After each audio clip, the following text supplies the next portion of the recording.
Hey guys, this is Dr. Hub. In case you haven't subscribed, please do subscribe to learn and grow daily.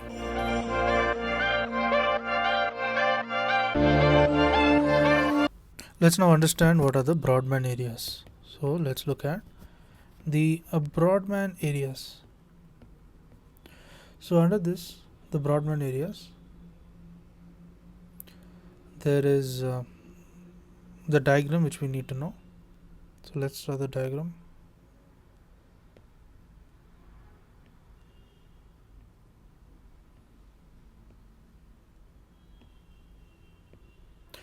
So the labelings are, there is a precentral gyrus. This is the central gyrus, precentral gyrus. This is the central sulcus. Next will be the superior parietal lobule, the inferior lobule. Next comes the calculus, the calcarein sulcus. The calcarein sulcus, the superior parietal lobule and the inferior parietal lobule is present here. Next in the bottom we have the inferior temporal gyrus, the middle temporal gyrus and the superior temporal gyrus. So all the gyruses are here. So this is the superior temporal gyrus, and then comes the middle temporal gyrus as well as the inferior temporal gyrus. Next there is also the lateral sulcus which is present. This is nothing but the lateral sulcus which is present. Then the gyrus, superior frontal, middle frontal gyrus and the inferior frontal gyrus. The superior frontal gyrus, the middle frontal gyrus and the inferior frontal gyrus.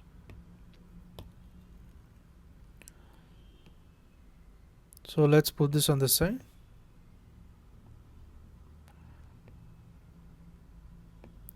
Next, the other image we are going to look at is the Briadman areas.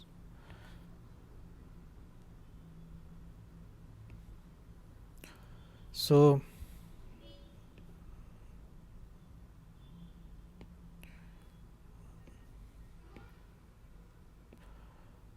in this diagram, let's label the others as well.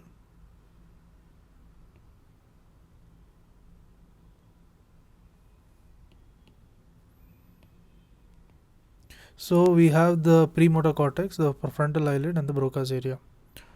So this will be confusing. Let's draw it again.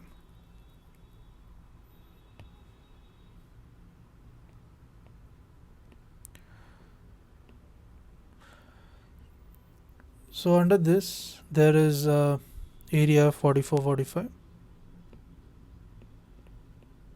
We'll be explaining this, so let's just label it as of now.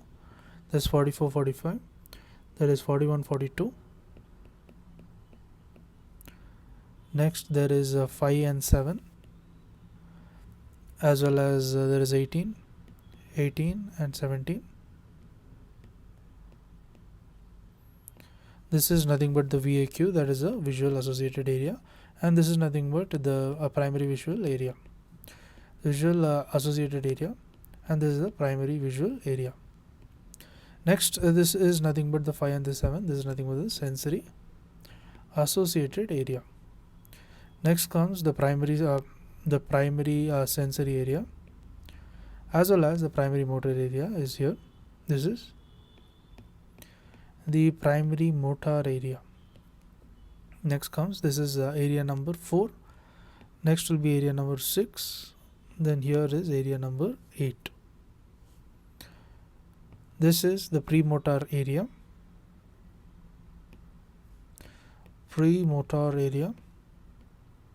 Then comes the frontal eyelid. This is the frontal eyelid. Then this is nothing but the Broca's area. This is the Broca's area. 41-42 is nothing but the primary auditory area. It is a primary auditory area. And 22, when you see, this is the vernix area.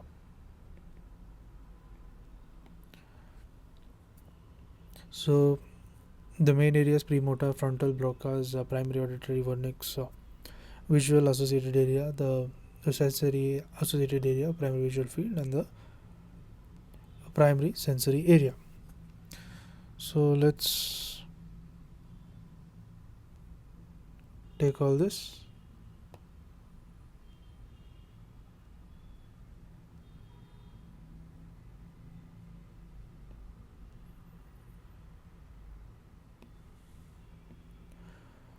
and put it on the side. Our discussion will be based on these images.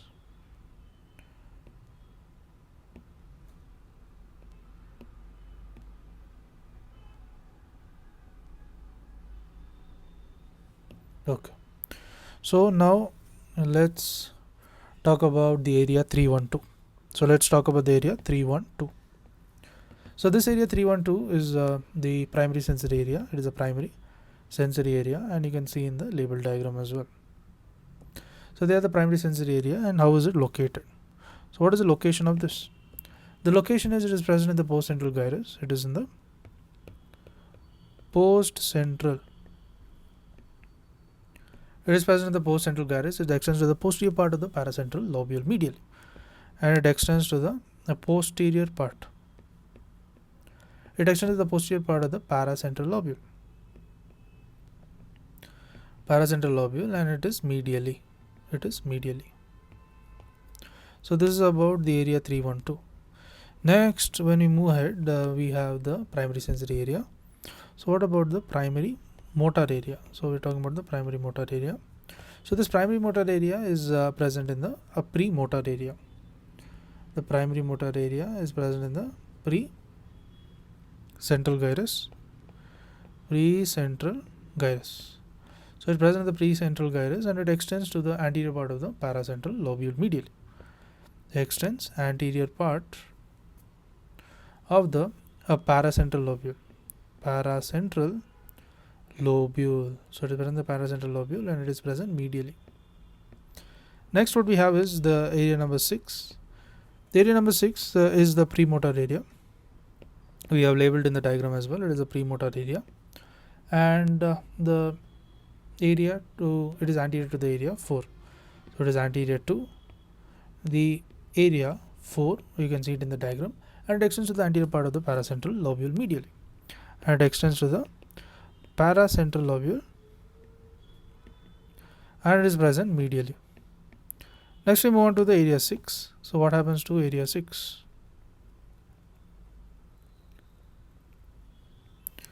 So this is area number 6. Area number 6 is known as the premotor area.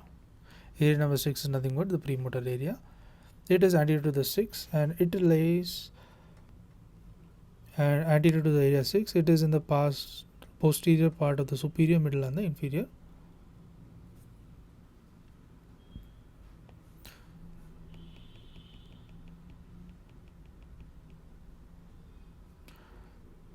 So we saw the premotor area. It is anterior to the area 4, and it is present. So a small correction. So premotor cortex is present anterior to the area 4. It lies in the posterior part. It is in the posterior parts of the superior, middle, and the inferior frontal gyri. Superior, middle, and the inferior frontal gyri. Next, we move on to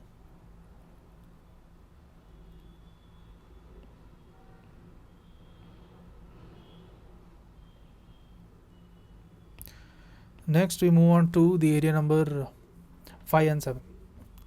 So what do we understand from the area number 5 and 7? So in the diagram, you can see area number 5 and 7 is known as the sensory association area. The sensory association area. So 5 and 7 is sensory association area, and it is concerned with the superior parietal lobule. Concerned with the superior parietal lobule. Next, we move on to the area number 8. Area number 8 is nothing but the frontal eye field. Frontal eye field, and this is the posterior part of the middle frontal gyrus, anterior to the facial area of the precentral gyrus. So it is the posterior part of the middle frontal gyrus, mfg, and is anterior to the facial area of the precentral gyrus. Anterior to the facial area. Anterior to the facial area, and this is the precentral gyrus. Next, we move on to the area number 44, 45. So area number 44 and the area number 45. Area number 44 and 45 is nothing but the Broca's area. It is the motor speech area. It is nothing but the Broca's area, and it is nothing but the motor speech area, and it is present in the inferior frontal gyrus of the dominant hemisphere. It is the inferior. It is present in the inferior frontal gyrus of the dominant hemisphere. So 44-45 is nothing but the Broca's area, inferior frontal gyrus of the dominant hemisphere. Next, we move on to area number 41-42, and all these areas you can see it in the diagram. So we spoke about the 44-45. Next, we will speak about the 41 and 42.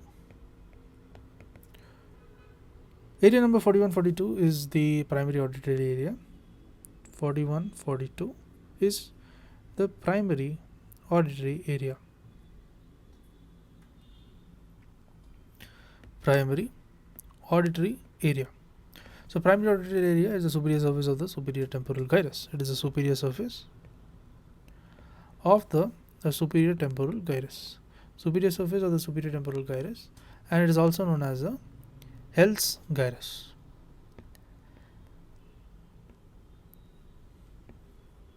Hell's gyrus,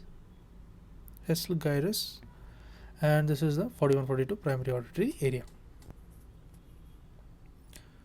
Then moving on to the area number 22. Area number 22 is nothing but it is known as the Wernicke's sensory speech area.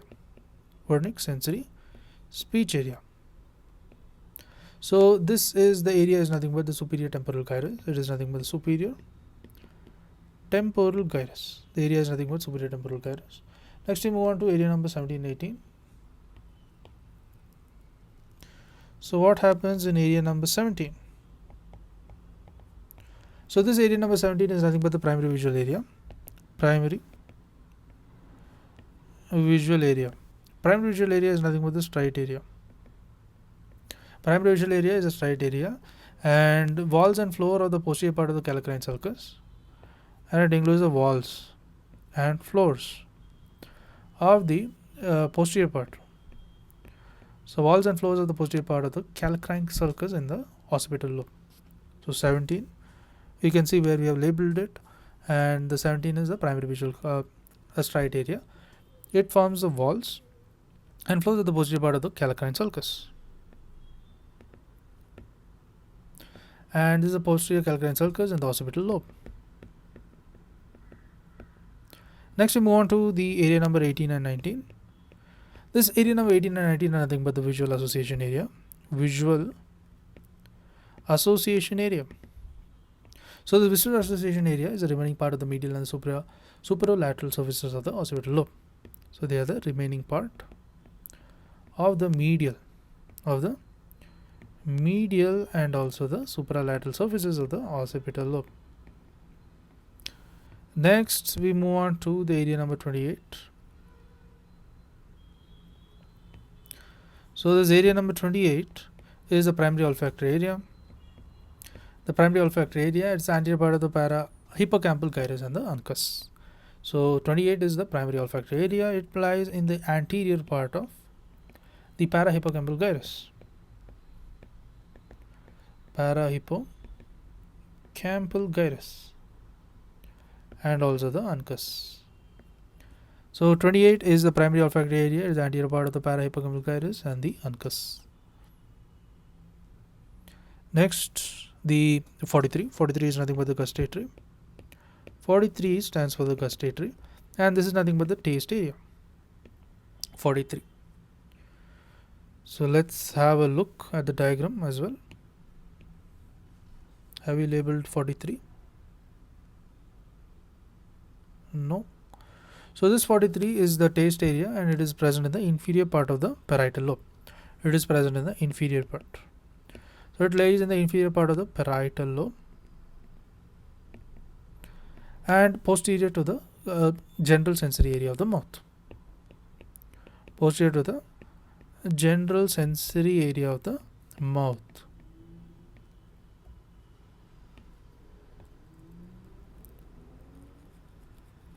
To watch more videos like these and grow daily, subscribe to the Dr. Hub channel.